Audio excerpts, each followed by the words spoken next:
Le truc qui m'a le plus choqué, moi, c'est à 20 h, voir un père de famille avec son enfant de 2 ans sur le dos, en train de prendre sa dose. Mais vraiment, c'est l'enfer, alors que le quartier vraiment pourrait être magnifique. C'est une zone de non-droit, où vraiment la violence, la drogue, le deal, sont les dieux.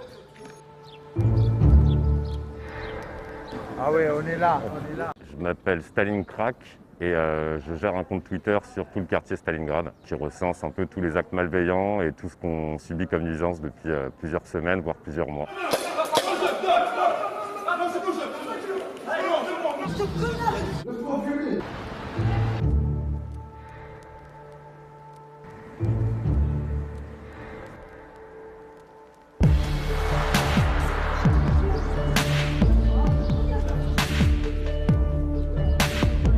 Ça te dit la vie.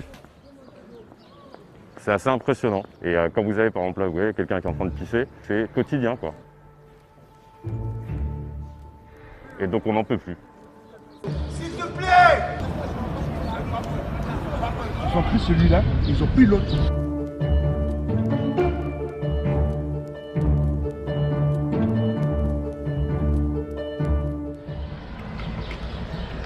Ouais, Renaud, je pense que c'est parti au parc, hein, le taxi dit que c'est parti au parc. Et voilà, ils sont avec la police, là, ils vont les chercher, je crois. Tout le monde est assez traumatisé en fait de la situation. Et on ne sait pas du tout jusqu'où ça va aller. Bah fume dehors, fume dehors. Fume plus dans cette rue.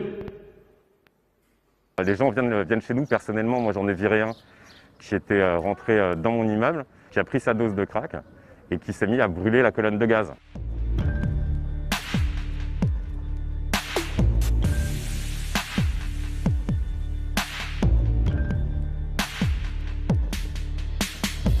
La violence ne fait qu'augmenter d'un cran. On l'a vu encore il y a 2 jours avec une attaque au couteau où il y a 20 personnes qui sont tombées sur un individu qu'ils ont planté.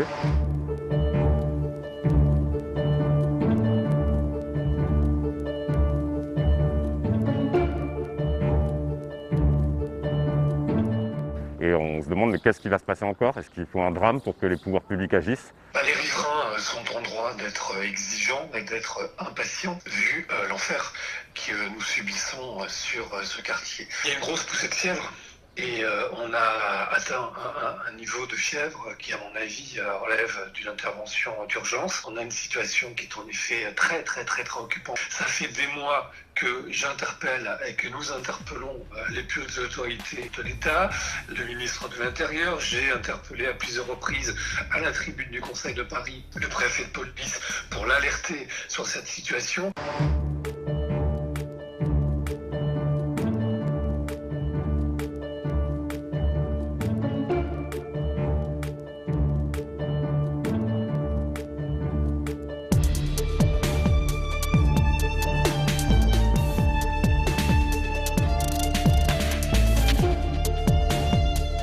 Voilà, vous avez vu là, ils contrôlent des toxicomanes, mais ils partent immédiatement. On ne comprend pas du tout, nous. Et là, voilà, ça deal. C'est déplacer le problème. On est vraiment abandonné, on doit se débrouiller seul. La police fait de son mieux, mais quand on vous dit qu'en fait, on ne va pas se déplacer pour des toxicomanes, parce qu'en gros, c'est 4 heures de procédure au commissariat, la plupart n'ont pas de papier, voilà, il n'y a pas de solution en fait. Et ici, voilà, ça peut arriver qu'il y ait 200, 300 personnes qui sont là. On est habitué, malheureusement, on s'habitue à toute cette misère. Ça se passe en plein Paris, quoi. C'est ça qui est choquant, c'est en plein Paris. Il y a une grande misère sociale, oui. C'est surtout, en fait, il faut aider ces gens, parce que c'est des gens qui sont en difficulté. Il faut vraiment renforcer les échanges et arrêter que chacun tire dans son coin. Mais il faut que tous les pouvoirs publics de la police, les pouvoirs publics de l'État, les pouvoirs publics sanitaires et sociaux et les pouvoirs publics municipaux, nous devons continuer à travailler ensemble. Et c'est évidemment mon engagement.